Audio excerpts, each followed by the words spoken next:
that was their first game loss here in the group stages, and this is their fourth matchup. So that's definitely an impressive streak for them. But Pikachu, of course, a great team themselves, and at least for me, if you do check out the article on Honcast.com, the well-written article, not by myself, I believe Fantasy actually put it together about the DreamHack group stages. The group stages here. Oh, I don't know what I'm saying. Destination DreamHack group stages here, and kind of a recap of how they went and what to expect. And I got a statement in there talking about how, for me, I think Lions or Pikachu bunkered down, and I believe I had Lions as the third possibility for the top 3 teams here in this group. So, yeah, wouldn't surprise me if these 2 teams moved on. The blind bands have finished. Pebbles and Jerizai coming out from Team Pika. Of course, they have swapped sides. Team Pika on Legion, Team Bunker down on the Hellborn.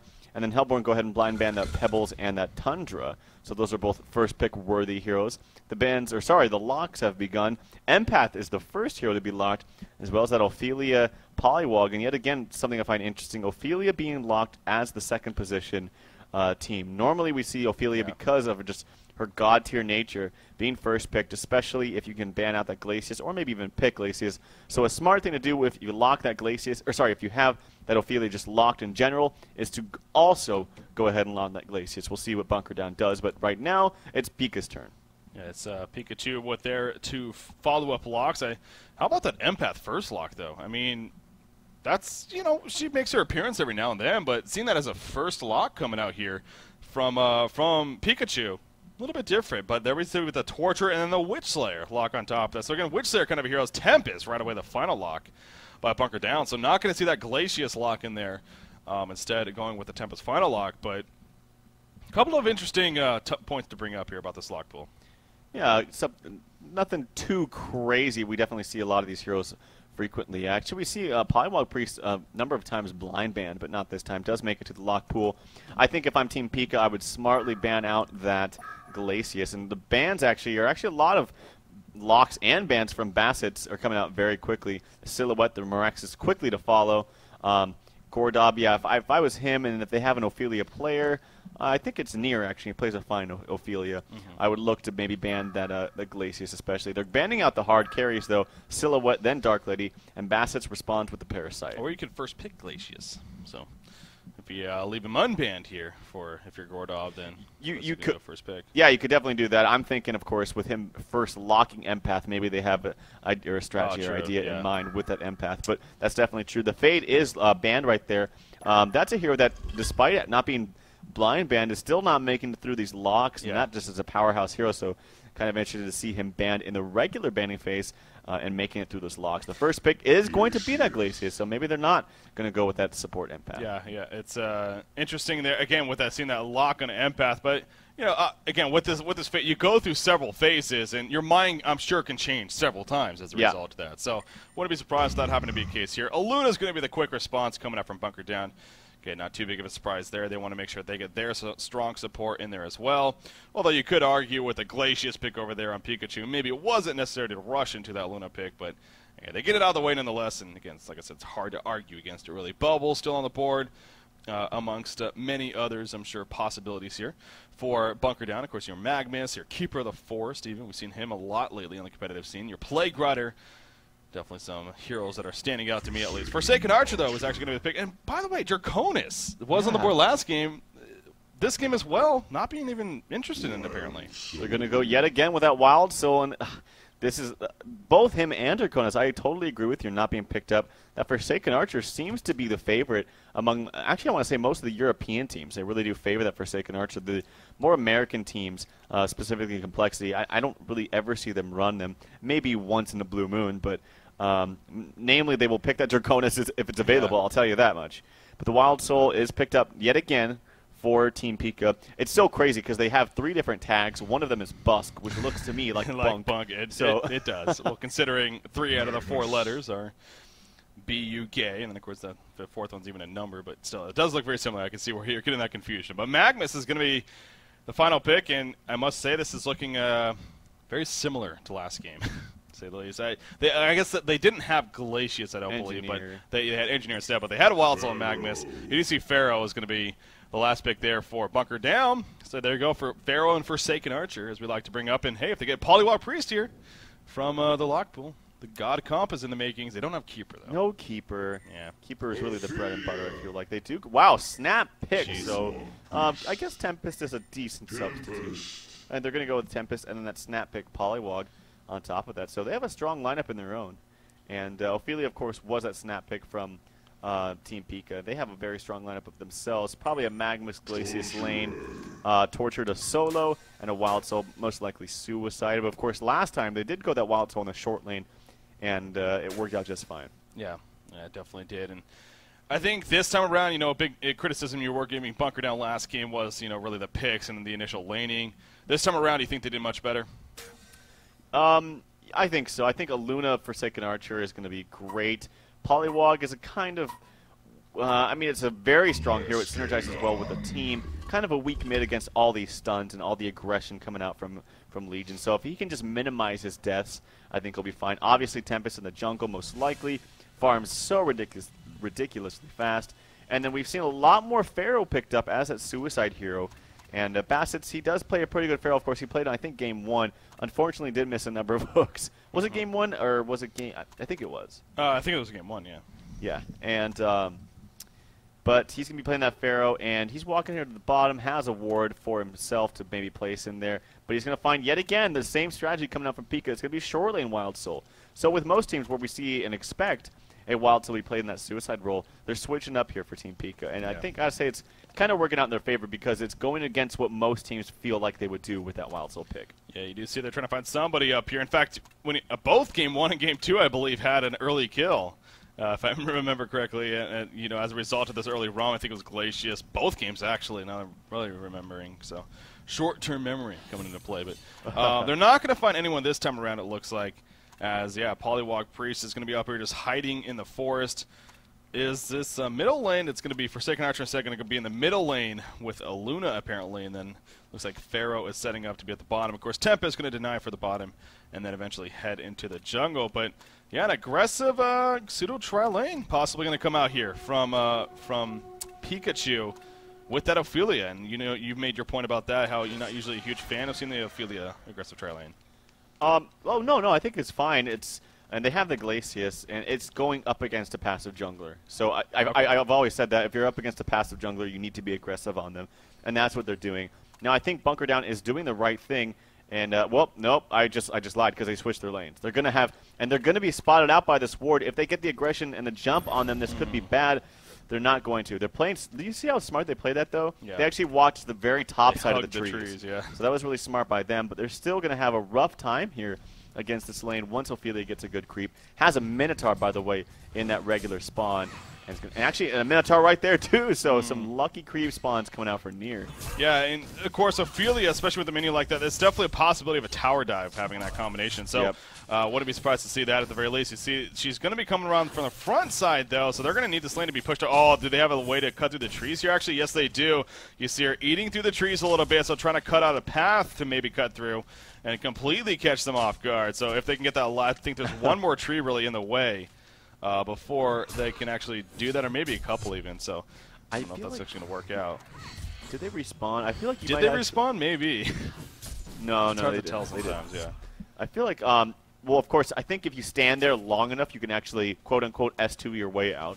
Yeah. But of course, you didn't want to do that. The problem with that right there is he's in front eating the trees, the Minotaur's behind, so you're going to expose yourself and be like, hold on 1 second, guys, let me change my position. Let me totally change this around. Just stand right there. Don't go anywhere. I'll be right back. I want to say hi. just saying hi, I promise. Yeah, obviously, so the somewhat gank attempt doesn't really work out in the end, and Nier will just continue to farm. He kept the Minotaur alive over here for obviously good reason. In fact, the other one dies. It was low on mana, low on life, so he's going to come over here now and pick up this other Minotaur. So also decreasing the farm for Zepro, who is level 3 actually, so managing to get a decent amount early on. But being in the same jungle, they are spreading out the farm between one another. So once again, going to try to maybe go for something. You see him sending the Minotaur up. Oh, it is going to be able to sneak through actually. And Forsaken Archer going to be collapsed on. Magma's going to get close enough. Yes, he can. There's the Lava Surge. Where's the freeze? There's the freeze. And Flensmeister will fall. Bloodlust kill coming out for Pikachu. Very good execution there. Yeah, I was going to say, did he actually eat another tree? I don't think he did. Yeah, but I was thinking that it actually did, when you eat 2 trees out there, you can actually go through it. So good job by him. That's such an amazing strategy right there, getting a very fast kill. I mean, the Glacius Magnus combination. If you get something set up, anything on top of that, it's just going to be deadly. And now with extra levels, they're level 3 up on Magnus, level 2 on Glacius, level 3 to follow shortly after. Glacius, I think, got credit, does now have boots, so it's going to make it even worse. Yeah, I said at the very beginning, I liked the lanes. I thought they were going to do Forsaken Archer or Luna mid. And yes, Poliwag would get completely dumpster top, but it's better to have someone on your team, especially the hard carry, getting all that free farm. And putting Poliwag mid is still not a favorable lane against Torturer. Yeah. And if you look at the CS, I'm assuming, yep, Torturer's actually winning that lane. So it's not like that was a smart decision. Pharaoh has rotated up here in the top lane. Aluna's still up here.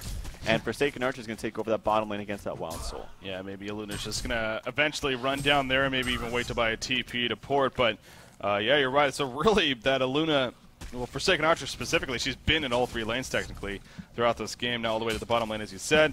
But she's a level 3 Forsaken Archer against already a level 4 short lane Wild Soul. Now, the lane is going to be kind of midway, so not the worst positioning there. You see Forsaken Archer, in fact, purchasing some boots, but may start taking some harassment from the Wild Soul, so we need to be careful. They do have Tempest playing in the aggressive jungle now, though. Chain reactions here in the middle lane. Poliwag Priest dropping, but no, the agonizing bounds were still on cooldown. Didn't even have enough mana anyways, and Poliwag Priest will stay alive, but that was really close. But you said it, though, with Creep Square. I mean, I've been watching this a little bit. The positioning of Gorda up here on Torturer, he's just playing so aggressive. He's forcing Poliwag Priest to constantly sit back, use a lot of regen, and it's paying off, clearly. He has a level advantage, especially against a Poliwag Priest. That is huge, because what we all know about Poliwag Priest hitting level 6, and all of a sudden it's almost like a guaranteed kill. So he's playing it very, very well, it seems like. And he's actually going to have a full bottle right here. As a hasted Glacius, he's sharing the haste with Tank. Going to go for a kill on a Poliwag Priest, would be my guess. But Poliwag, he's playing very, very passive here. Well, they had the ward. They saw the whole exchange going down. Of course, if you see that both those wards are pretty much right on top of each other. Oh, okay, that's why. And so he did see. He has a great idea. Yeah, I wanted to mention Aluna really had no place up there in the top lane. Needed to rotate much earlier than she did. Still helping out a little bit, but yeah, needs to find herself useful in some situation. Pharaoh's in a lot of trouble. The combo coming out from Glacius, and he still has a freeze, actually. Trying to do some juking in the trees. Facets is maybe going to try to TP out. No, he is dead. He is trapping himself even, maybe trying to S2 his way out. I don't think even that is going to help you. He's just sitting here, and unfortunately, he will die. Yeah, he just got collapsed on right there. I was a little bit curious why he wasn't even using Hellfire or anything. It just seemed like he was, I guess, trying not to be spotted. But at that time, I mean, they were just completely on top of him, so nothing that they could have done right there. So good job in the end coming out from Magnus and Glacius. Of course, Glacius using that haste to eventually get up there. Poliwag Priest not going to cut out the Minotaur stun initially, and Poliwag Priest will absolutely disintegrate. Led the way by Nia right there, as I said, with that Minotaur stun. But here we go with the turnaround. Tempest is not level 6, but they may be able to still turn this around pretty effectively. Torture goes down. Pharaoh being here is helping big time. Ophelia will fall, and a double tap for Sepro actually on Tempest. So they actually get the last laugh there as they make it a 2-for-1. Yeah, they do. That was good rotation by them, and there was a very good wall by Bassett as well. Can you imagine if they had the ulti? But like you said, actually it was probably good they didn't have the ulti because he maybe would have wasted it, but they definitely had the damage to take them down. So a good counter kill for them. Very early stats right now, only 300 gold. Gain for Team Pika, and they're actually losing in the experience about 500, so it's very even at this moment. Yeah, it's not like last game. Last game was Pikachu just getting way too early of a start and just taking off, and Bunker Down could not recover. So very, very even game, similar to the first game. Just bring that one back up and how epic that one was. So perhaps we're in the makings of another great, great game here. Double damage rune picked up on Aluna, and Glacius is going to run right into these two, but thankfully for him, they actually turned around previously to him even getting there. So although Tempest didn't even have enough mana for a stun himself, so maybe still would have been fine, but hey, he survives in the end. That's what matters. We see Tempest just going to continue farming, though, with those creeps. In this sense, especially, he's moved to the Legion jungle. I mean, even when he was in his own jungle, he really wasn't doing that bad at all. I mean, despite Ophelia being there. Yeah. He actually, Sepro, this whole series, man, he's been playing very, very well. He's the top farmer of the game right now for his team. Playing Tempest after all. So. He really has been doing well. The bear is trying to scout him out. Maybe a lucky one-hit Rentangle. No, not today, dirtbag, as you would think. As you would think. That's what you would say, wouldn't it be? Well, if it was Zedbro, he'd be like, come here, I just want to have a tag. So, yeah, I gotta watch this guy. Apparently he's entertaining. Have you not seen him say that? I honestly have not seen, I maybe have seen his stream once or twice, but can't say I've seen it more than that, so. But, yeah, he's been playing phenomenally this entire series. You really got to hand it to him. And they're trying to do a push down here in the bottom lane. Of course, Solon playing that Wild Soul, goes for the early double boots on himself and his bear. Does not have that level 6 up yet, so he will go, when he hits level 6 watch, he has 644 HP, he'll go to like 1400. It's ridiculous. And it's because of that natural attunement, it does give you more, gives you more health in that bear form. So level 4 gives you extra 400 health. It's kind of ridiculous. Bottom tower, a lot of damage coming out. We do see Luna going to put a stun out here on a couple of heroes on the Legion side, and they'll be fine now. Luna did get that nerf recently, worth bringing up once again. It used to be 2-3-3-4, I believe, and now it's 1-2-3-4. So I guess right there it actually, yeah, it would have mattered still because it's 2-3-3-4. So yeah, it would have been one more stun. But anyways, I'm just trying to ramble on here. So maybe it would have made a difference. Probably not though in the end. But still worth mentioning when you think about a Luna and having a nerf recently. They're just going to go over the double stack Ancients, and Forsaken Archer will gladly pick that off. You see the Ring of Sorcery from Zepro coming out right there to help out. Level 7 Polywalk Priest. He has an invisibility ring here in the middle lane. Torture in a little bit of trouble. He is somewhat tanky, but still, it's not going to be enough. The power throw on top of that. He puts the chain reactions out, but the wards are just too much. And Bassett actually snipes him with the Tormented Soul. So that's the power of the global abilities right there between the power throw, which wasn't even global that time. It was a green one, but still, you get the idea. That and the Tormented Soul assisting for the kill with Polywalk Priest. Good ward trap coming out from FedEx for the win. So showing he can play a lot of different heroes, kind of similar to what I was talking about Pook. But it's always great to have versatility, especially in lockpick when you don't know going into the game. Like if you have a set lineup, oh, we're going to do this. No, you have to actually adapt depending on what kind of heroes are in that locked pool. So. Yeah, that is huge for sure. Pharaoh, speaking of him, he is level 7 up here. Again, he's farming about 200 gold per minute. Not taking off by any means, but hey, he's having a good game. Actually. And yeah, actually is very good for the circumstances. But you know, the big part being level 7. Curious to see if we have a hook attempt or the Wrath of the Pharaoh being used in the near future, perhaps as a counter even, or to set up some initiation somewhere else. So we'll keep an eye on that. You see, Wild Soul, you mentioned this earlier, he has 1270 life right now after sitting on one minor totem, so still always have fun looking at that. But Flensmeister, where is Flensmeister on Forsaken Archer? There he is. He just finished his Steam Boots. His farm overall, 283. It has been picking up. Again, he was really technically in every single lane throughout this early laning phase, but he found his place at the bottom lane, it seems like. Yeah. And he is starting to pick it up quite a bit. And yeah, he's doing a good job. FedEx for the win. No, not FedEx for the win. Probusk, though, playing that Magnus yet again, is off to a great start. Went for the Ghost Marchers this time, actually, and it's only about 800 gold away from his some action. Maybe in the mid, Polywog is trying to get initiated on by this Minotaur and the whole team here. But yeah, he's going to have a very early portal key yet again, and we saw him just do wonders with it last game. And of course, Solon playing this Wild Soul not having as much of an impact as he did last game. And by impact, I mean having that amount of farms to where he can push the tower freely. And it's hurting them a little bit, but still Wild Soul. And it might change up his build a bit. We'll have to wait and see. But yeah, it's creating Forsaken Archer a little bit more space here in this bottom lane. Yeah, I find that curious. You know, with Probusk going to Ghost Marchers, like you said, last game he did go the Steam Boots and did very well for him. And he's having similar farm this time around, so it's not like that's really changed up. But he goes Ghost. Do you have any logic for that, really, or is that just? I feel like this game is actually better to have Steam Boots, not Ghost Marchers, because of the jump potential from say Pharaoh and Polywog with the portal key. And I think it'd be better to be smarter to be more tanky, I think. But it's not that. It's really that's a very, very nitpicky thing. It doesn't really matter. I mean, there's tons of great things about Ghost Marchers. Getting that extra little bit of movement speed burst so you can catch someone is always probably the main reason why people get Ghost Marchers on Magnus. Yeah, it's one of those things where you kind of wish we were like in Skype with him right now and we could just quickly go over. Let's just ask him real quickly. But, of course, he's playing a game, so we won't disturb him. A lot of the players sometimes, they won't have a real thought-out reason as to why they get something. It's just kind of like, well, I just felt like it was good this game, or I was just feeling it this game. I mean, honestly, that's a lot of how players play sometimes. And I mean, maybe he was just feeling Ghost Marchers this game. Yeah, like I said, you know, I just found it very, very interesting that they won last game so well. He did so well, and he happened to go Steam Boost. But this time, the very next game goes Ghost Marchers, and now Portal Key, 12 minutes in. So Ghost Marchers Portal Key already finished on Magnus here. That is huge as always for the Legion team. We see the top lane port coming in from Pharaoh, and Polywog Priest is actually running up here. He will use the Portal Key right away though to get away, and he'll be fun in the end. So, yeah, I will say the Ghost Marchers make it feel like you have extended range on your Lava Surge because you give yourself that movement speed burst.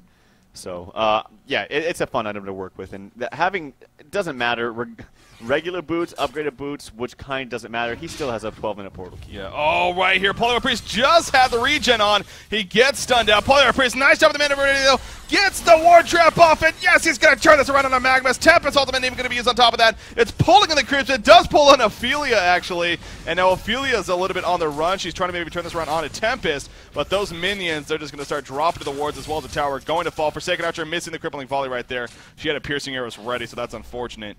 And they will be fine. That was an interesting fight, to say the least. But man, that power supply at the last second by Polywog Priest, no doubt set up a turnaround there. Yeah, that was an exchange of Polywog for Magmus. Of course, the ultimates weren't used on the side of Legion, except for the ultimate from Ophelia. I can't forget about that. The ultimate was used from Tempest, but you still got to use that liberally, especially in the early game. And they did this, of course. Solon is farming the bottom, but Pharaoh's also farming the top. And Magmus, who's this farmed in trade for Polywog, I definitely give the edge to Bunker Down. Yeah. Yeah, looking good for them. But as you said, Solon is farming the bottom lane, and right now about 1,800 gold saved up, so we're going to get an answer here in the near future, whether it is going to be a quick Mock of Brilliance or a Soul's Bulwark first item. We'll see what Solon decides to go this time around. Continuing to clean up the creep wave. Forsaken Archer going to join him, though, once again down here. She is starting to push up. Does she? No, she doesn't really have too much gold saved. I thought she might have had a bit, but she has a power supply, steam boots, and her own mystic vestments. So again, a solid farm, actually. Yeah, 300 gold per minute, not too bad. Okay, Mighty Blade just delivered, so that's what it was. She has that now to work with. She did go the Shrunken Head first item last game as well. And although it was in a losing effort, I mean, definitely agree that was a smart choice. This time around, looks like that's going to be the same case here. So apparently a couple people crashed. That's unfortunate.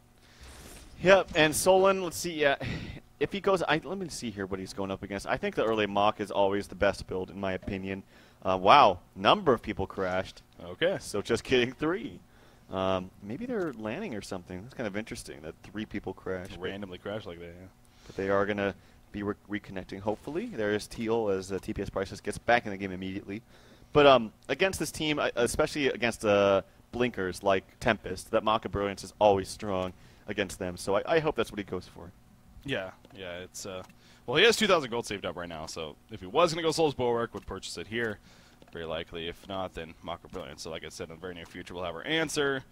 So we'll see coming out of this pause, possibly, what he's going to be going for. But the reconnects are happening, so yeah, again, just a kind of a odd moment there in the game, but they reconnected. Hopefully nothing too much more serious, and we'll get a resume here very shortly. Gordob, speaking of Gordob, seeing right there, playing this Torture. His farm, pretty solid, 276. He's got his tablet as well as that Grave Locket. Still sitting on the little red booties, but not bad farm for him early on. Keep looking back at Magmus as well and the start that he has had.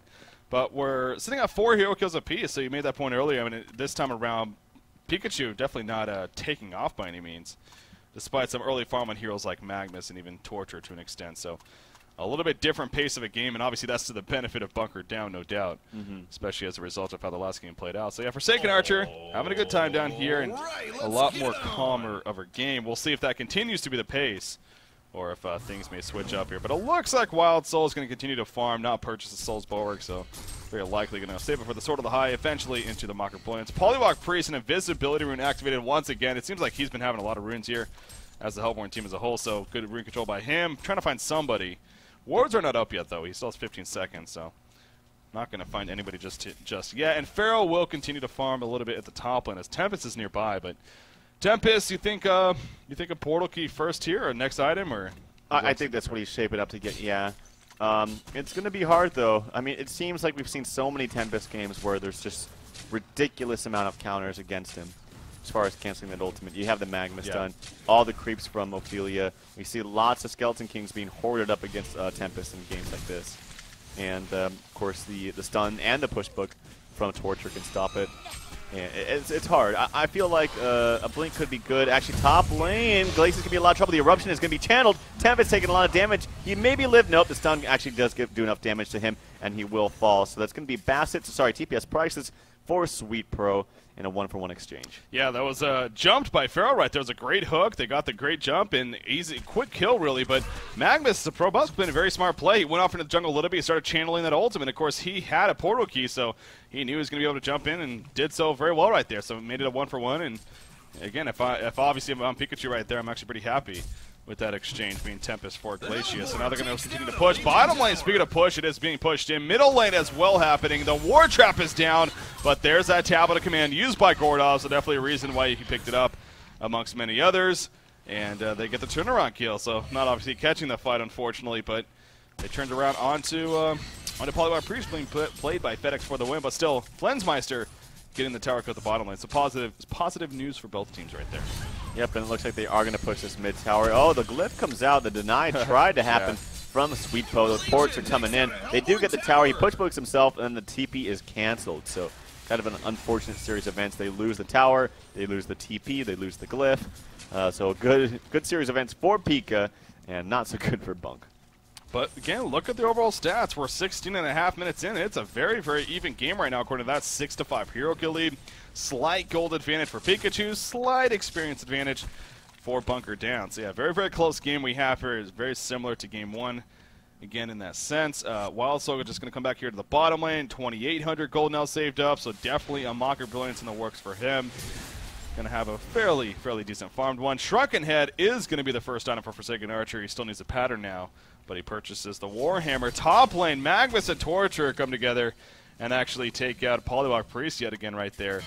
Polywog Priest, you know, a solid game, but he's 1-4-1 right now, so he actually has been getting caught out, but this is a pretty aggressive team surrounding that Wild Soul. So, yeah, I mean, that Magnus Torture combination, they have all their levels right now, and it just does so much damage. Pharaoh's up here. They want to initiate the Hellfire to start. Magnus is kind of sit there. He does use the Steam Bath to maybe disjoint a little bit. Stuns out. Torture's trying to get the stun, but there's the ultimate channeled from Magnus, actually. The push book pushes him out. Torture's taking a lot of damage. The heal comes out from Ophelia. It saves Gordov, and they're going to get the counter kill on Sweetpo too. So a great heal and great turn of events for Team Pika. Man, Tempest was inches away from also catching Magnus, and that could have been completely different right there. But Magnus was just barely able to get that eruption off.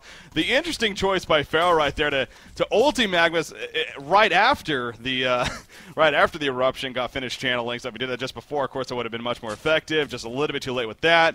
What a turnaround, though, when it's all said and done. It seemed like Bunker Down had the advantage right there with the positioning, the catch initially, but Torture and Magnus turned it around. So kind of a 2-versus-2 skirmish at the top lane goes in favor of Pikachu. And, you know, just got finished mentioning, it seems like a minute ago, how even this game was within stats. Look at it right now. It's a 3,000 gold lead, 2,300 experience lead in favor of Pikachu all of a sudden. So starting to pick it up a little bit. Forsaken Archer, though, takes out, I believe those were double-stacked Ancients here in the meantime. And she's got to be, yeah, she actually has enough gold now for her Shrunken Head. I'm sure we're going to see her purchase the pattern here in the near future. She just picked up an invisibility rune and going to run away. In fact, there we go. So Shrunken Head finished now on Forsaken Archer. We'll see if she starts to become a little bit more involved now in these team fights here. Mighty Blade purchase on Tempest. So not going to be possibly going for that Shrunken Head here the Portal Key first, possibly Shrunken Head here first. I like that a lot better. Wild Soul does have enough for his Sword of the High, which is so scary. I mean, 18 minutes. He also has double boots on himself and the bear. And, I mean, it's just a silent hero. He's been 0-0-0, but it's like, oh yeah, we have to we have to worry about this Wild Soul. It's going to have a mock in 22 Don't worry, minutes. he has nothing. Hold this on the Mocker Brilliance appears, yeah. And oh yeah, wait, he has no strength items. Oh wait, no, sorry guys, he has 1 minor totem. He has tons of stat items. He has a barrier addle, +2 to strength. Oh, Polywog Priest is going to be in a little bit of trouble here. Nice counter from Bassett, so trying to start up a turnaround. Not going to happen. However, the good tablet out, and now Pharaoh's in trouble. Tempest coming in, but Tempest does not have an ulti.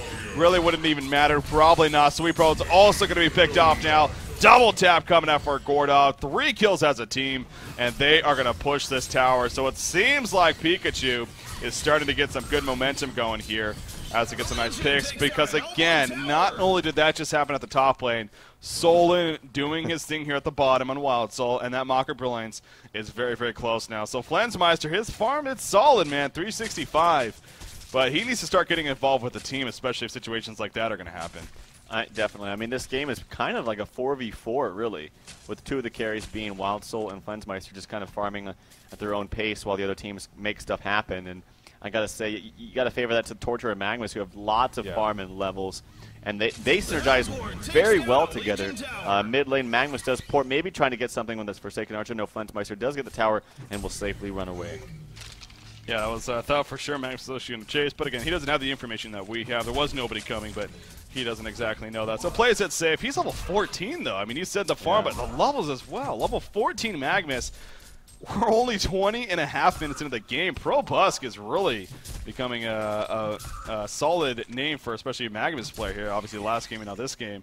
Doing it very, very well. Swagmas indeed. We'll see Beaky Bruce. Top lane, Ophelia trying to turn this on the Pharaoh. Gets the turnaround with Torch resistance, but nice tap as ultimate, pulling him, and the War Trap goes down. Ophelia will fall when it's all said and done. Will Torture be able to hold his ground? He puts the chain of reactions out. He has agonizing bonds in 2 seconds. Has a tablet. He went to use it, but the power throw at the last second snipes him out. So good attempt right there from Near to get away, or excuse me, from Gordop to get away in Torture, but just on the time. Excellent kill for Bunker Down. So 2-for-0 exchange right there. At the bottom line in the meantime, Forsaken Archer will get entangled down here.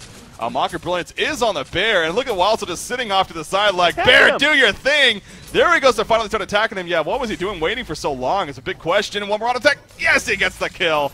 So Solon will finish it, but that was very, yeah, it was like, what? Why are you not attacking him? You can attack yourself. You realize that.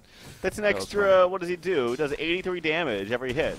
He also could have gone to his ulti form and pumped up that damage with that extra ability. So, I don't know, but that was really close. Had Forsaken Archer gotten away there, which he very well could have. That would have been a big misplay from Solon, but nonetheless, still get a kill on the carry from the carry, and that definitely helps a lot.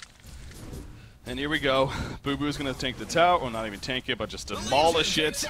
And the Legion team will get credit for another tower kill. That is what now, 3 tower kills? Yeah, all 3 first towers have been destroyed in favor of Pikachu. You look at Bunker Down, they do have 2 tower kills themselves, so not really falling crazy behind in that sense, but the game is starting to fall behind in terms of overall team stats. Now up to 6,700 gold lane and 5,300 experience lane. Magmus here in the middle lane trying to catch Poliwag. But Poliwag puts the Electric Jolt out on the creep wave and then quickly runs away. So he's going to be fine for now. Tempest farming the jungle in the meantime. Does have a Torturer nearby up here, but Gordov is just going to continue farming the creep waves. And now moves into the jungle, actually going to run into Tempest. Will he be able to make something happen? The Impalement doing a lot of damage right here. Sweet Pro in some trouble. But Poliwag Priest running a nice job from Magmus sitting, and Tempest will fall. But the War Trap tablet out though from Torturer, and Torturer will survive the double tablet actually, as both him and Magmus have that. Great getaway. You said it, though. Torture Magmus combination, they are doing work. Yeah. Probusk and Gordop here. I mean, that's a combination that's been popular ever since Han has been here. It's just so strong. The stuns synergize so well together. And when you have the levels like they do, this is the period of time when they're the most strong. And the items are coming on even stronger. I mean, Torture's on her way to what I think is going to be a Sheepstick. And that's just going to add insult to injury to this Hellborn team. Yeah. Yeah, that really is. I mean, the Blessed Orb pickup. Did Magmus, I was going to say he purchased something. Blessed Orb on him, so. I thought he just purchased his tablet, but he also has a Blessed Orb, so he is freaking Like I said, them too. 394 for him, 402 for Torture. Here we go. It's rinse and repeat. It's like we just saw this. Wildsoul at the bottom lane, going up Forsaken. The Entangle comes out, but obviously doesn't stun. So Forsaken Archer will get away, but so this time doesn't get the kill, but hey, he forces him out of the lane. And he'll gladly pick up the farm himself. But yeah, both him and Torture have just been having phenomenal farm this game for the team. They're going to be level 16 here in the near future, so level 3 ultimates. I mean, getting double sheep sticks, a little bit of ways off, but still coming. It's scary, really scary here for Bunker Down. What we need here is a Pharaoh hook onto 5. Mummy wall all 5. Tempest comes in, no Shrunken Head necessary. Blinks in, gets the ultimate. Forsaken Archer throws that ultimate right on top of him. All 5 die. They win the game. It's that easy. Yep. See, why is this difficult? Why do teams make this more difficult than it is? They're just trying to put on a show for us. They don't have the God comp, though. They don't have Keeper of the Forest. If they had Keeper of the Forest instead of a Luna, what is she doing there? Then they'd be fine. They need Legionnaire. Blink in, taunt 5. Oh, Magmus going to catch Pharaoh up here at the top lane. Glacius Tundra Blast for assistance. Torture going to tablet 4. Chain reactions hits. And Pharaoh is dead. So it's just, it really is just a cycle right now for Pikachu. They're just, it almost seems like they have an Nymphora. I mean, they're like everywhere on the map, it seems like. They keep just picking out players left and right. 9-3-2 Torture, 3-1-8 Magmus, 16 total kills for the team right now, coming up to 25 minutes. So they're just finding kills left and right here. And you would think that with this much aggression that their creep scores would be suffering, but nope. I mean, look at Torture still. I mean, she's 9-3-2, still 130 CS. Magmus 3-1-8, 121 CS. Yeah, they're just finding ways to farm. They're finding pickoffs all around. They're just playing it perfectly. Soul's Bulwark finished on Wildsoul. Barrier Idol on Ophelia. So the team items are adding up here. It is getting ugly, ugly, ugly for Bunker Down there. This is, of course, game number 3. both teams undefeated coming into the series, but right now it's looking like Pikachu going to be the remaining undefeated team, and Bunker Down going to pick up their first loss if things keep going this way. So this tower falls quickly, as expected, and now they're going to either work towards the bottom or the top for those secondary towers. We'll see which one they choose, but Bunker Down, they do got Flensmeister. Keep going back to him. He's nearing 400 gold per minute. He's keeping up there with Torture and Magnus. That's for sure. I mean, Geometer's Bane perhaps in the works for him. He's got the Firebrand and the 1,000 gold saved up. But you said it, though. It really is going to come down to a Tempest, a Pharaoh. You know, they're almost near perfect. Almost literally perfect initiation here from Bunker Down. So yeah, and Tempest probably going to go for that first item Shrunken Head, but right now at this point, I think needs to buy that Blink. And it's going back. He has enough. Just finished it. Yep, there's that Blink. So this is it. This is pretty much all or nothing right now. And, there's Torture in the background. Revelation, though. Oh, Revelation's going to spot him. Are they going to counter this? No, he tablets over, and he's going to be fine. Oh, that was their opening, I feel. But even then, they go on a Torture. Torture's quite tanky. Magnus channels an ultimate. You have the heal and barrier from Ophelia. That could have been just as bad. So it's hard to speculate whether that was going to be a smart play or not. Torture, by the way, is going to go for that sheep stick. Has enough once the that 875 item gets delivered to him. The Man Cube, I believe it's called. Or yes. I kind of feel like Magnus bought the Acolyte staff already too. Maybe he hasn't. Maybe I'm just waiting. That'd be ridiculous. That would be ridiculous if they get 2 sheep sticks right here. But they got the one on Torture. Magnus, I think maybe he bought the Mana Tube. That's probably what set him back a little bit. So he probably is not just going to work on the Acolyte staff, and then which of course is 2,700, and then he'll have his own finished. Made a little bit of a push there. They got the tower kill. No fight, though, initiated. Now the top secondary tower, the last outer tower remaining before they start working into the base. So, well, it's really, there's not much more to say here in this game. It simply is going to come down to a case of Bunker Down, getting that perfect initiation, getting the perfect fight, and winning. And if they win a big fight like that, they can definitely start turning things around. Like that can happen for sure. But it's obviously a lot easier said than done. One of those cases. And for Pikachu, they're going to group up a little bit here at the top lane while also cleaning up the Ancients in the meantime, but probably going to group up eventually with them. Oh, excuse me, and look to push the last secondary tower up here at the top side. Yeah, I think they're going to get it quite easily. They have just so many more items than Bunker Down does. They got the barrier, and he said, "Hope you saw that, Trelf." I wasn't watching. Nope, missed it. Well, I'm going to say. Oh, he was having fun with his R. Yep, he did it finally. I'm just going to tell him I saw it. He did it finally. Yeah, I missed it as well. Yeah, we joked about that earlier in the last game, I believe he was doing it a lot. You have fun, you stop, cancel, but like I said, it's a big ultimate. And there's certain abilities that will be harder to cancel. Yeah. Like Pharaoh's Hellfire is super easy to cancel. Bubbles Shell Surf, not as easy to cancel. Yeah. Magnus's ulti, not as easy to cancel. You really got to spam it. Yeah. So, unfortunately, it doesn't have the ultimate, but it's still going to have it in like another 30 seconds. There, Glacius actually gets picked off there to the Wrath of the Pharaoh hook, as well as the assistance from pretty much the rest of his team. But in the top lane, they're just demolishing this tower. So I think of trades they don't really care about. The bear is literally demolishing. Hasted Pharaoh, though, coming in. Mummy Walls go up. Doesn't catch anybody, though, but kind of disorienting them a little bit. But he'll just run the hell out of there with the haste. Oh, we're going to have a jump, though, from Poliwar Priest. Jumping Magnus. There's one tablet get forward, so not going to be the biggest deal. It's a little bit interesting choice right there. It didn't seem like the team was really ready to follow that up. And now the Legion team, they obviously know wards are down, so they may kind of regroup here. Glacius is up. She's not with him, but he is up, so can start making his way up here. And yeah, they're going to try to look for an opening themselves, but I don't know if the Hubbard team's going to give that to them. So instead, they'll just kind of farm up the wards a little bit. Glacius going for that Energizer. I definitely approve. He's got my approval. That's big. TPS Priceless doing work right there. Oh, look at Solon, 1-0-0.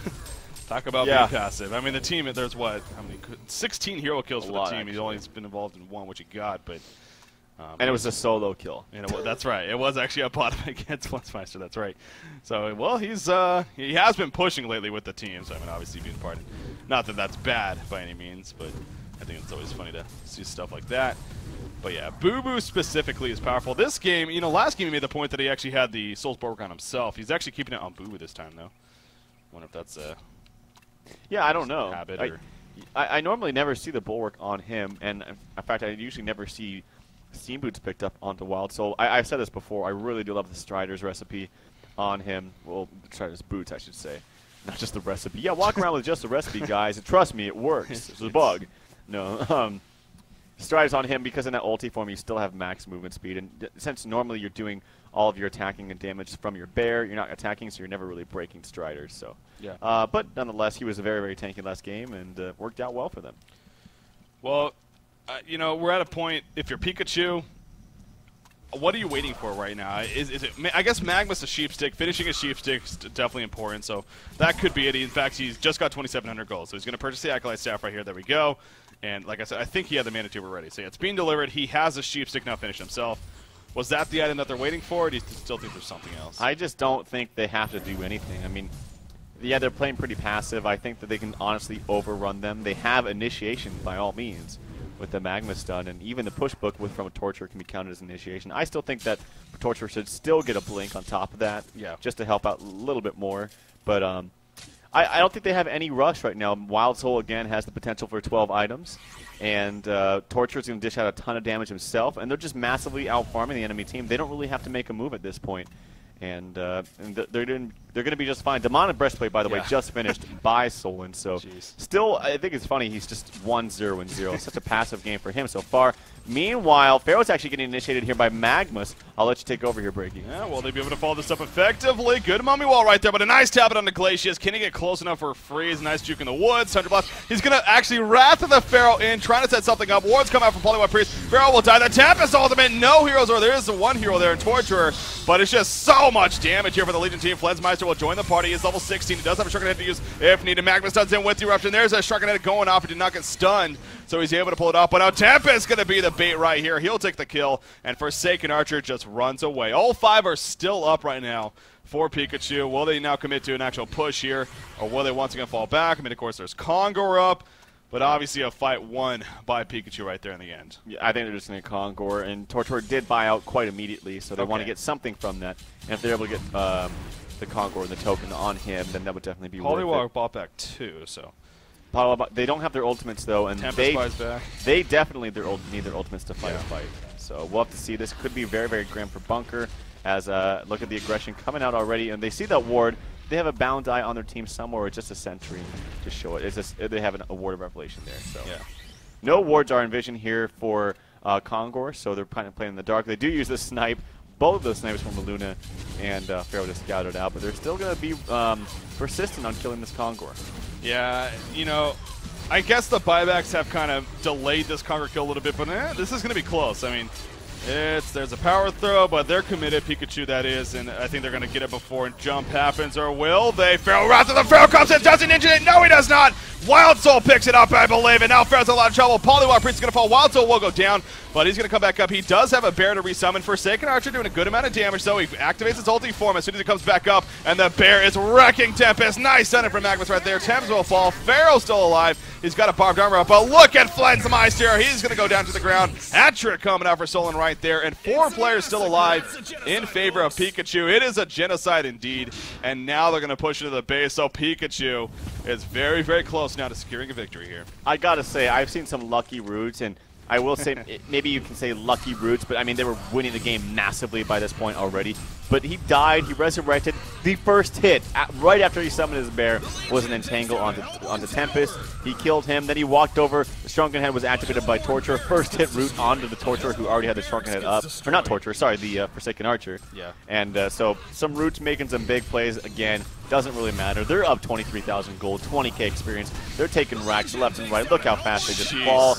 And this is looking pretty grim. I don't think Bunker Down could do anything to buckle down and win this game. Towers just fall, man. I mean, Wild Soul with the Demonic Breastplate on Boo Boo, it just destroys. Obviously, Ophelia with her minions, too. I mean, all around, this is a very solid push team, no doubt, but God, that base just evaporated. The middle's gone. The bottom's completely gone. So, Hellborn team, obviously this is game number 3, so not a huge surprise that they're staying in here now, 35 minutes in, but they are down quite a bit, and they're almost, you know, you look back at the first game, they were down 2 racks. They made a comeback.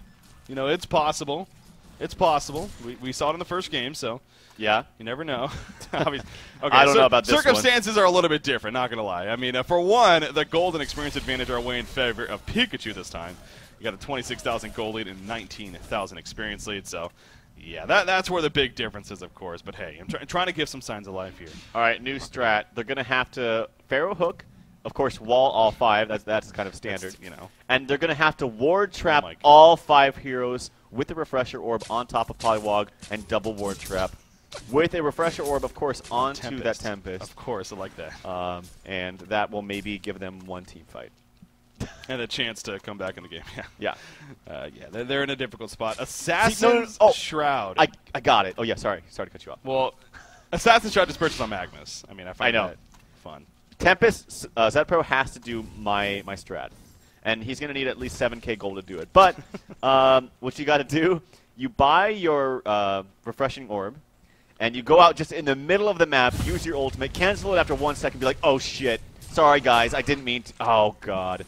And then they start laughing about it like, lol, lol, lol, troll, troll, troll. He walks back to base. Little do they know, he uses the refresher. He places it back onto the base, or back into the base, or in a stash or whatever. They have no idea. They group up as 5 saying, hey, Tempest has an ultimate. Bam. Catches him off. They're going to just group up just because. That's Why not? I guess you're right. No.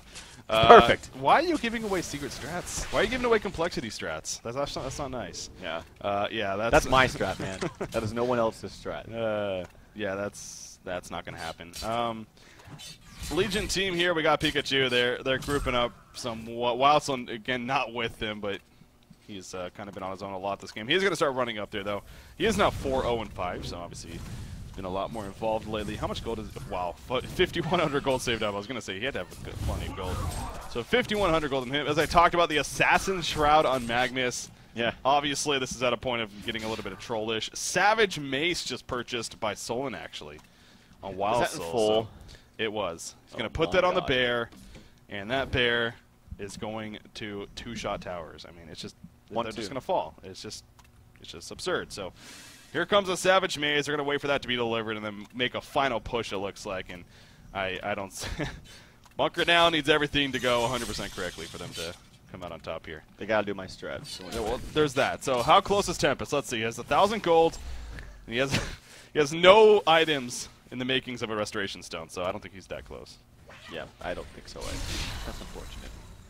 But what are you going to do? What are you going to do? They are all grouping up here in the top lane. Flensmeister trying to push out bottom because they do have the Mega Creeps there, and they don't want to deal with the annoying, let's sit here and just push your top lane while the rest of your base gets pushed in, and kind of make them make a decision of whether defend us or defend the rest of your base. And so he's trying to push that out. He will probably port up here, but look at that bear. Just doing oh my god. 500 damage. Yeah. Rax, goodbye. Damn. Rax, goodbye. We do see Pharaoh. He's getting sheeped right there. He's not even going to be able to do anything. Poliwag Priest getting caught out. The Savage Maze proccing right there. He falls. Luna goes down. Tempest Ultimate. This is what they need. Never mind. He's going to fall. Forsaken Archer comes in. Will kill Boo Boo, actually. Or no, that was Torture. Boo Boo stays alive. Now chasing them into the wall. Obviously, Mega Creeps are spawning now. This game is 99.999% over. GG well plays are being called. And we're going to hit that 100% point anytime here. So Pikachu, they're going to take out Bunker Down here, and they will remain the undefeated team here in Group B. The only undefeated team, I believe. They were the two. So congratulations to Pikachu. Now at 3-0 record as a result of this. They only get 2 points, but again, wins come first. That's what ultimately matters. And, you know, I'm sure they're happy with that in the end. So they're still undefeated, 3-0 record. Bunker Down, they're now fall to 3-1. As we did talk about in the pregame, not the biggest deal. Very, very good chance still that they could finish at the very least top 3, and like I keep going back to, that is what really matters here in the group stages. So both of these teams wouldn't be surprised if he still finished top 3 here. Yeah, definitely. I mean, of course, they are undefeated as far as their series goes here in the group stages, but they did take, Bunker Down did take 1 game off of them today, and it was a great game. I mean, the games today were, they were very long, but they were fun. I mean, there was a lot of action involved. Let's go ahead, though, and take a look at the other standings and the other groups today, guys. So there were some interesting games there. So if you see here, Team Kirk actually 2-0'd over Call It Karma. Nice. GJ 2012, I did mention this earlier on today in this cast, is they took a very convincing 2-0 victory over the returners. TT Esports 2-0 over FYKU. The ISO versus Q Squad, that is still, I think, going on. Druids versus Zit. I'll let you take over, actually, the rest of Group B here. Yeah, Druids are over Zit, 2-0. We do have Will Smith, Best Rapper 2012 Swag, over DOS, 2-0. Pikachu, of course, taking out Bunker Down in the game that we just casted. And the Lions, as we mentioned earlier, the forfeit win, unfortunately, over Black Sheep. I am looking at Q Squad and IPEL real quickly. I was curious about that.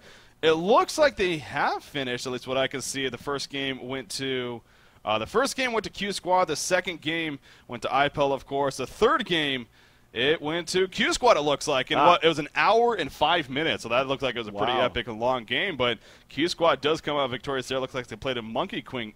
Monkey Queen. New hero. No, Monkey King, played by Style, that did fairly well. So Q Squad, they take that series 2-1 against IPEL. IPEL, they have looked pretty good. Wow, Parasite had a Doombringer at the end, as well as Corrupted Disciple. That must have been a base race, actually, looking at it like that. So that is interesting. But anyways, those are the results right here that happened today, of course, between the other matches. And as every day, planned 16 teams going at it here in the Destination DreamHack group stages. We're getting close to the halfway point, really. So let's take a quick glance at both of these groups now in the standings and where both of these teams stand right now. Group A, TT Esports on top, 3-0 with 9 points, so undefeated still in this event. Gary Johnson 2012, also 3-0 with 7 points. Q Squad now 2-1 with 6. ISO Palette, of course, now 1-2 with 5. FYKU 1-2 with 4. Returners 1-2 with 3 points. Team Keurig 1-2 with 3. And then C1K, Call It Karma, 0-3. They are not having the best of starts, but that Group A, indeed, that Group A is shaping up to, top 3. It's nothing is certain whatsoever in that group for sure. So can't wait to see how that finishes here. Do we have the standings for Group B as well? Let's check those out. Bunker Down, of course, now 3-1, still actually in the lead with 10 points. Excuse me, Lions, they're 3-1 with 9 points. Pikachu 3-0 with 7 points. They have some 2-1 victories right there. Druids 2-1 with 6 points. Zit 1-2 with 4 points. Will Smith, Best Rapper 2012 Swag, 1-2 with 3 points. DOS, unfortunately, and Black Sheep, who has forfeited this last match. Unfortunately, I don't know if they will be competing that much in the tournament, but they have 0 points as they're both 0-3. Yeah, not the greatest start for them, unfortunately. I was just informed, though, that Zit and Lion actually did play today. They weren't scheduled to play today, but that was a rematch, or not a rematch, but a rescheduled match that was supposed to happen later on, but they played today. So that's why you saw Lions. They actually had 4 matches played as well, like Bunker Down. So they too, it depends on how you look at it, but really, Lions, Bunker Down, and Pikachu are all on the top there of Group B. And like I said, those are the teams that I predicted, not to gloat about it or anything going on, but all 3 of those teams in a very good spot now in what is Group B. So, man, what a series we had here today, though, Tralf. Obviously, some epic games indeed, especially that Game 1. If you, for whatever reason, missed it, you need to go to our VOD section when that is up by the latest tomorrow and check it out, definitely. What are we covering tomorrow? Well, let's take a look at the matches that are happening tomorrow, including what we're going to be covering. As you can see, the highlighted match right there, sure enough, Gary Johnson 2012 is going to be taking on Team Keurig. So we're going to get a chance to watch Team Keurig, and as you just said right there, I know you're excited to watch them. You looking forward to that match tomorrow, Trev? Oh, definitely. GJ 2012 is looking quite good. They're, I believe, the second in their group. And Team Keurig is a favorite of mine for very obvious reasons. And they're actually looking quite good. Very early on, I believe in the first day against TT Esports, they looked quite good. Of course, they did lose 0-2 to them, but they still showed a lot of signs of potential. And I think they're going to do just fine. I think it's going to make for a good game. I would not be surprised at all if it went to 3 games. Yeah, Group B also has another standout match to me, Lions versus Pikachu. That's also going to be happening at the same time. And both of those teams on top of Group B, as we just talked about. TT Esports versus Q Squad, I'm sure could turn out to be another great one. So all across the board, just like every single day, guys, awesome matches happening. Unfortunately, we only get to cover 1, but this is leading up to the eventual top 3 teams from each group moving on to that grand final stage and the best of 5 format. So cannot wait for that. That truly is going to be epic. But by the end of Sunday, we're going to have double headers on both Saturday and Sunday. So a lot of coverage still to come. And then by the end of Sunday, we'll know which those teams are. Then next week, we're of course going to be covering that. But we're coming back tomorrow, the same time, 12 p.m. Pacific, 3 p.m. Eastern, 2100 Central European Time. I believe that is pretty much because we're going to wrap things up for the day, though, today, Trev. Anything you want to say, though? Just GG well played to both teams. Make sure to tune in tomorrow, guys. It's going to be fun. Going to be fun as always. Once again, though, real quick wrap up here. Follow us on Twitter. Follow him at TrelfHahn. And at BreakUCPK. Hahncast as well as a Facebook for Hahncast. Go ahead and like it. A lot of information given out there. HahnTour.com. Definitely keep in touch with that. I know right now maybe it's a little bit slow on HahnTour.com, but trust me when I say once the events start going for that, including the qualifiers, it's going to start picking up, and it's going to be a lot of fun, using that social format to follow not only us, but, your favorite players, your favorite teams. It will be a lot of fun. So HahnTour.com, Hahncast.com, daily articles, daily content, guys. We're doing our best to push that, so hopefully you guys enjoy that for what it is. And that pretty much wraps it up. So have a good night, guys. I was BreakUCPK. Joining me was Ralph Mandor. Shout out to Killer Orange as well. We'll see you tomorrow.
Hi, I'm Pugh Liu, the Executive Director of Heroes of Newerth, and I'm here to talk to you about Hahn Tour. The goal of Hahn Tour is to cultivate the esports scene here in Heroes of Newerth and in the esports scene in general. We're really hoping that by extending esports to more than just the highest echelons of gameplay, that we really encourage every gamer to look at themselves and say, hey, I can be that pro that I watch on the stream. I can be that pro that travels to Sweden, to DreamHack to compete for thousands and thousands of dollars. That my mom, as much as she badgers me about playing video games, I can make something out of myself doing this. So we really want to make this accessible and start this grassroots movement that hopefully will spread through esports and just help the scene grow as more and more people get involved. Hi, my name is Sam Braithwaite, and I'm the Competitive Commissioner for S2 Games. Every event that you compete in, you earn points. At the end of the season, the top 4 teams, based on points, are flown out to the live Grand Finals events. One of the coolest things about Hahn Tour is being placed in the division and how it affects your game and how much money you make. Depending on what division you're in, you'll be earning more points and you'll be earning more money. Every single 2 weeks, we'll be giving away $33,000 to 112 teams spread out over 4 divisions. So whether you're an amateur player or a pro player, every 2 weeks you're going to be making money, and that is fantastic. Hi, I'm Mark DeForest. I'm the owner and CEO of S2 Games. Well, I'm sure a lot of outsiders could look at what we've been doing with the competitive scene and wonder, what is our strategy and are we doing a good enough job? We've been working on Hahn Tour for a while, and we knew that just solidifying our competitive scene and offering a predictable and consistent amount of tournaments was not enough. We wanted to take it to the next level. One of the most exciting things about Hahn Tour for spectators is that every second weekend we have a Grand Finals weekend. That means the Diamond, Gold, Silver, and Bronze finals are all played on a Saturday and Sunday, and Hahncast will be covering every single one. That means you're going to have an action-packed, full weekend full of great Hahn games, and you're going to be able to cheer on your favorite teams every single weekend. One of Hahn Tour's strongest points for promoting amateur play is the fact that amateur players do not have to ever play any games on weekdays. We designed the tournament so that it's played on weekends for amateur players, and as you rise into the Gold and Diamond events, that's when you start playing during the week. This allows you to compete in HON Tour regardless of any obligations such as school or work. Everybody here is super excited, and I cannot wait to see the reaction of people when they see the first true shoutcast in the new HONcast studio.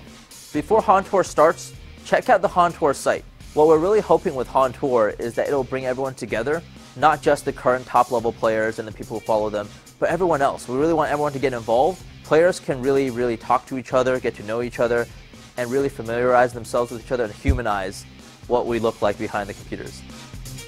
I know it's been a long time coming, but soon is finally here. To learn more about the future of competitive HON, get more information by visiting hontour.com.